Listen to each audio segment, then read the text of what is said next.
आज इस घर में सिर्फ एक रिश्ता नहीं टूटा, माँ और बेटी का भरोसा भी दफन हो गया। यह एपिसोड किसी और का नहीं, तहसीन की तबाही का था और जीत सच की है, जो आखिरी वक्त पर सामने आ गया। सबसे पहला झटका तब लगा जब आलियान और नूर सच्चाई जानकर वापस आए। उन्होंने पक्का कर दिया कि लड़के की पहली पत्नी की मौत सामान्य नहीं थी, यह सिर्फ अफवाह नहीं थी, जुल्म था। यहाँ आलियान पहली बार मजबूती से खड़ा हुआ और साफ मना कर दिया। यह उसका मजबूत फैसला था, लेकिन असली तूफान अभी बाकी था। दूसरा दृश्य, तहसीन की प्रतिक्रिया। जिस लड़की को बचाया जा रहा था, वही खुद उसी आग में चलने को तैयार हो गई। उसने कह दिया कि शादी यही होगी।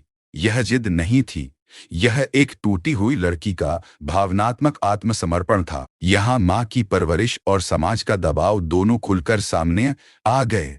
तीसरा दृश्य, लड़के वालों का घर आना और उनका असली चेहरा सामने आना। जब जायदाद की बात, लालच और अत्याचार सामने आए, तब समझ आया कि यह रिश्ता सिर्फ शादी नहीं था, एक सौदा था। और जो शब्द उन्होंने तहसीन के लिए कहे, वह सीधे उसके चरित्र पर हमला था। यहाँ इशरत ने पहली बार मुंहतोड़ जवाब दिया, देर से सही, लेकिन दिया। तहसीन का अपनी माँ से कहना कि मैं आपकी बेटी नहीं, यह सिर्फ संवाद नहीं था, यह फैसला था। उसने माँ पर इल्जाम लगाया कि उसकी खुशी नहीं, सिर्फ इज्जत मायने रखती थी। और सच यह है, इशरत ने सच में समाज को बेटी पर तरजीह दी थी। नीयत भले गलत नहीं थी, लेकिन फैसला गलत था। मेरा ध्यान सिर्फ इशरत पर है। उसने भावनात्मक फैसला लिया, बिना जांच पड़ताल, बिना बेटी की सहमति।